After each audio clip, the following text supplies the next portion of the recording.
What does it mean when 1 in every 200 men alive today carries the same Y-chromosome? This is not a myth. It's not exaggeration. It's cold, scientific truth, an eerie fingerprint left by a single man across the vast, breathing body of modern humanity. That man was Genghis Khan. Step into the 13th century. The Mongol horde is a storm of hooves and fire, sweeping across Central Asia like a plague. A village smolders in its wake. Men, every last one, slaughtered without hesitation. Their corpses rot in the sun, but the women, they are not killed, they are claimed. This was no accident of war. It was no mindless bloodshed. It was policy, deliberate, calculated, and brutally efficient. Genghis Khan didn't just conquer land, he conquered lineages. His legacy was not merely written in territory, but in DNA. He didn't want to erase his enemies from the map. He wanted to overwrite them in flesh, through systematic rape, forced breeding, and a state-backed ideology of blood-based rule. Genghis Khan turned women into vessels of empire. He bred his dynasty into the very people he conquered. Today, over 16 million men carry his genetic signature, not by choice, not by heritage, but by violence. This is not a story about the glory of empire. It's a story about conquest at its most personal, when blood becomes the battlefield and wombs are turned into weapons. But how did this come to be? How does one man's lust for domination echo across centuries, across continents, across our very blood? To answer that, we must go back. To the codes that gave him power, to the laws that made domination sacred, to the empire where legacy was measured not in years, but in children born of silence and terror. To understand how Genghis Khan's bloodline could spread so far, we must first understand the foundation upon which his empire stood, a foundation built on domination, obedience, and the sacred legacy of blood. Mongol society in the 12th and 13th centuries was brutally hierarchical and deeply patriarchal. Power was inherited through the male line. Clans were organized not just by loyalty or geography, but by blood. A man's worth was measured by his ability to fight, to lead, and most of all, to father heirs. Women, in this worldview, existed to secure alliances or to be conquered as symbols of submission. At the heart of this system was the Yasa, Genghis Khan's secretive legal code. Though much of it was never written down, its principles were clear: absolute loyalty, total obedience, and the divine right of the Khan to rule. This divine mandate extended beyond politics. It reached into the flesh of his subjects. To defeat a people was not enough. They had to be rewritten, reborn under his blood.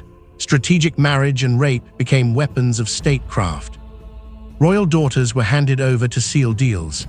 Enemy queens and princesses were absorbed into the Khan's household, stripped of title and name, renamed in Mongol tongues.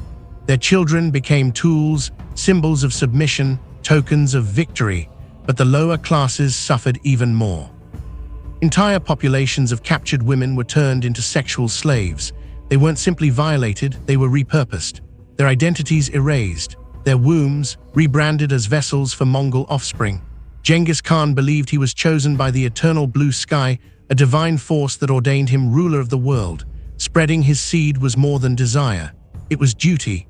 Every child born of a conquered woman was a living banner of Mongol supremacy. This is the beginning of what we now call genetic imperialism, not merely the conquest of territory, but the conquest of heredity, the destruction of one bloodline and the forced implantation of another. It was a war waged not only with blades, but with bodies, not only in the battlefield, but in the bedrooms and birthing chambers of the vanquished. And it all started with a belief that blood was destiny. The conquests of Y-chromosome and Zaizir were drenched in fire and blood, but behind the carnage lay something far more calculated, the breeding of an empire through domination of the elite. These weren't just invasions. They were acts of biological warfare, cloaked in the guise of military strategy. When Genghis Khan's armies overran the Y-chromosome Empire in 1219, they did more than seize cities, they seized bloodlines. Shahs and sultans were executed, often in front of their families, and the royal women, wives, daughters, and sisters were handed over to Mongol generals or sent directly to the Khan's growing harem. To the Mongols, this was not cruelty, it was conquest perfected. By forcing the noblest of enemy women to bear Mongol children, the very lineage of the fallen kingdom was overwritten. The memory of the old dynasty would not just vanish from maps, it would be biologically erased. Historical sources paint a grim and disturbing picture. Persian chroniclers describe weddings conducted over the corpses of slaughtered husbands and fathers. In the aftermath of sieges, noblewomen were paraded publicly, naked, renamed, and forced into roles as concubines or symbolic wives. Their identities, along with their family legacies, were stripped away. In China's Xia Kingdom, Genghis Khan reportedly took a princess as his concubine, one who had once ruled over ceremonies and councils. Now she was silent, her role reduced to breeding imperial offspring behind embroidered walls. To rape a queen was not merely to shame her, it was to conquer the idea of her nation. Her body became the final battlefield. Her children bore the face of her enemy. This wasn't hidden, it was ritualized, an act that shouted to all corners of the known world, "Your kings are dead, your gods are gone, your wombs now serve us." It is difficult to imagine the terror of these women. To be the daughter of a proud dynasty one day and the silenced concubine of your father's killer the next, ordered not only to submit, but to give birth to your people's erasure. And this was only the beginning. What started with queens and princesses soon expanded beyond palaces and royal blood. Because once domination was proven in courts and thrones, it would be imposed on everyone else. At the heart of Genghis Khan's dominion was not only a battlefield, but a bedchamber.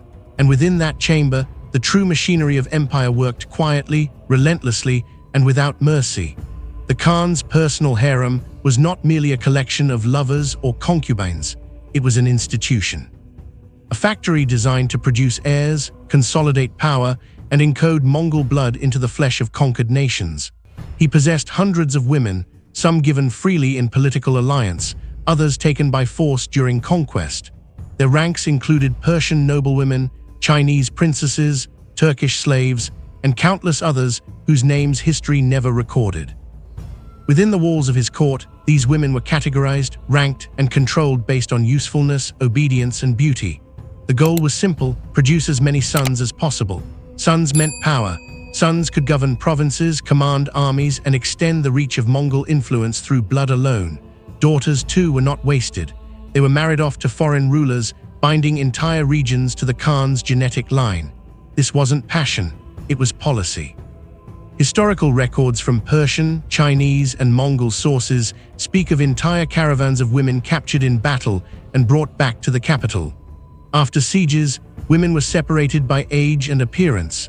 Those deemed suitable were offered to commanders, generals, or the Khan himself. The others were distributed as rewards to soldiers or sold into slavery. Sexual submission became ritualized. It was often the final step in conquest, a private but enforced ceremony in which victory was inscribed into the victim's body. To resist was to die. To survive meant to surrender, to become part of the enemy's bloodline. And the results of this system weren't theoretical. In 2003, a genetic study led by Dr. Chris Tyler-Smith revealed something astonishing. Across vast regions of Central Asia, nearly 8% of men, around 16 million today, carry the same Y-chromosome haplotype, all of it traced back to a single man in 13th century Mongolia. Science had confirmed what history only whispered. Genghis Khan did not just conquer cities, he implanted himself into the very code of humanity. But the psychological horror runs deeper, because for the women within these harems, their bodies were no longer their own. They were machines of legacy.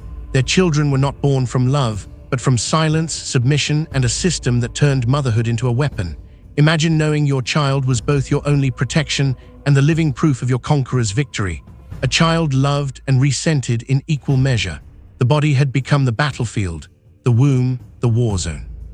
And every child born beneath the seal of the Khan was a living monument to an empire built on blood. But what of those children?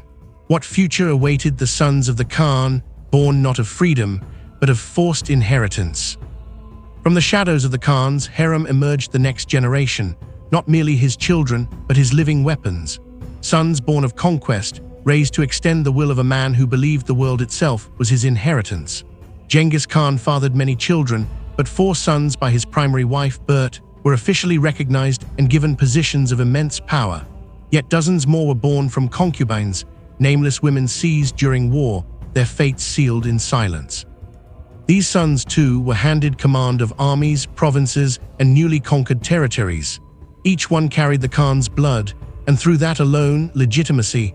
But this practice didn't die with him. His successors, Ojde, Kublai, and the Khans that followed, continued and expanded the tradition. Harems grew larger. System became more structured. Women were not just trophies, they were policy. The goal remained unchanged: flood the empire with loyal sons bound by blood and oath, genetically linked to the throne. It was a calculated form of control. Where law failed, lineage ruled. Princes and governors could rebel, but not if their veins carried the Khan's blood. To share his lineage was to be indebted to his legacy, whether one wanted it or not. This transformed blood into a political weapon. It justified rule. It erased resistance. It made Mongol supremacy not only ideological, but biological. Symbolically, it was a nightmare. Every birth under Mongol authority was a silent death for the conquered people's identity. A Kazakh child with Mongol blood was no longer Kazakh. A Persian boy born of a raped concubine no longer belonged to Persia. He was the empire now, an unwilling heir to the very force that had annihilated his ancestors. Even where Genghis never set foot, his sons ruled by inheritance, his daughters married into rival courts to produce yet more loyal blood. It was empire building not with stone or sword, but with seed. These children, often hundreds or thousands of miles apart, spread the legacy further, one by one, generation after generation. Until the face of the enemy became the face of the ruler. The numbers began to grow quietly, invisibly, not through diplomacy, not even through force, through birth.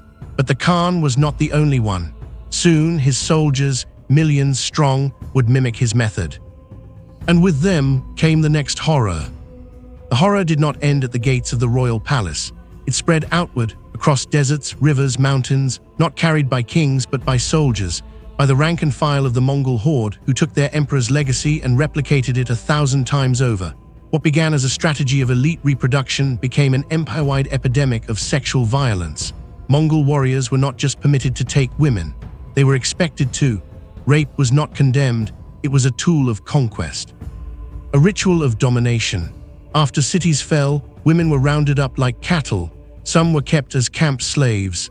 Others were forcibly impregnated and left behind, carrying the mark of their invaders inside them. Entire communities of pregnant women trailed the army. Some willingly complied, if only to survive. Others had no choice. And for those who bore children, the aftermath was a lifelong prison of silence. The chronicles speak plainly. Armenian monks wrote of entire towns left barren of men, while women wandered the fields with swollen bellies, not knowing which soldier had fathered the child inside. In Persia, survivors described how the screams of the violated were louder than the clash of swords. In the ruins of Kiev, Orthodox priests recorded that no woman escaped the hand of the horde, not child, not elder, not nun. But the true devastation was not just physical, it was generational. These children, born of pain and silence, grew up in the shadows of their mother's trauma. They were both loved and hated. They looked like the enemy. They spoke the language of the land. They were reminders of survival and of surrender, and no one spoke of them. Their mothers rarely told them how they came to be. Communities hid them behind veils of shame and fear. Some children were sold, others raised in isolation. Most were never allowed to know the full truth, but the blood remained. Over centuries, this unchecked pattern, millions of violations across thousands of cities, left behind more than memory. It left behind a footprint, a genetic trail. Not evolution, not inheritance, but conquest, encoded into chromosomes. This wasn't a legacy of greatness. It was a silent virus, passed from father to son, not spoken of in schools or stories, but quietly mutating in the cells of men across Asia. And the question that haunts us now is not how it began, but what it means to carry it still. In 2003, a team of geneticists led by Dr. Chris Tyler Smith published a study that sent shockwaves through the scientific community. Their findings: nearly 8% of men across vast regions of Asia, from northern China to Uzbekistan, shared the exact same Y-chromosome. This wasn't a coincidence. It wasn't a genetic quirk. It was a legacy. A single man, they concluded, must have passed this genetic marker down sometime around the year 1200, and when they traced its origin, the line led directly to the Mongolian steppes. The time, the location, the spread, all of it pointed to one name: Genghis Khan, 16 million men, all carrying the same signature. All connected not by culture or language, but by blood, his blood. But how could one man have so many descendants? The answer is as brutal as it is simple: conquest, systemized rape, and a political structure that rewarded men, especially elite ones, with near-unlimited access to women. The Khan's male descendants were elevated, promoted, given harems of their own. Their reproductive opportunities multiplied generation after generation as ordinary bloodlines faded under the shadow of imperial privilege. This wasn't evolution. This was genetic imperialism. Today, those descendants walk among us: businessmen in Beijing, shepherds in Kyrgyzstan, students in Tehran. Most don't even know. They carry the weight of a 1,000-year-old history in their cells, unaware that their very existence may have begun with the silencing of a woman, the fall of a city, the collapse of a name. And that leads to an unbearable tension. Because what does it mean to owe your life to a lineage built on destruction? Is it pride or shame? Is it survival or erasure? Every drop of blood carries memory, even if we've forgotten the story. But what if the story is not yours? What if it was forced into your ancestor's body, stitched into your veins by war, silence, and submission? Genghis Khan's empire may have crumbled, the walls fell, the banners burned, but the empire still breathes, not in cities, in us. Genghis Khan didn't just conquer nations, he conquered the future. His armies razed cities and shattered kingdoms, but his true victory was quieter, deeper, and far more permanent. It was written not in stone or scroll, but in flesh, in the bodies of women, in the blood of children, in the silent march of DNA passed down through centuries. He destroyed legacies by replacing them with his own. And long after his empire turned to dust, his presence lived on, not in monuments or myths, but in the chromosomes of millions. We often speak of history as something that happened, something distant, but in this story, history didn't stay behind. It moved forward, it passed through generations, it became part of who we are, and so we are left with a haunting question. If you found out you carried the blood of Genghis Khan, what would you feel? Would it be pride, horror, guilt, gratitude? Would you wonder how that blood got there? Who suffered so you could exist? Does history ever really die? If it still beats inside your veins?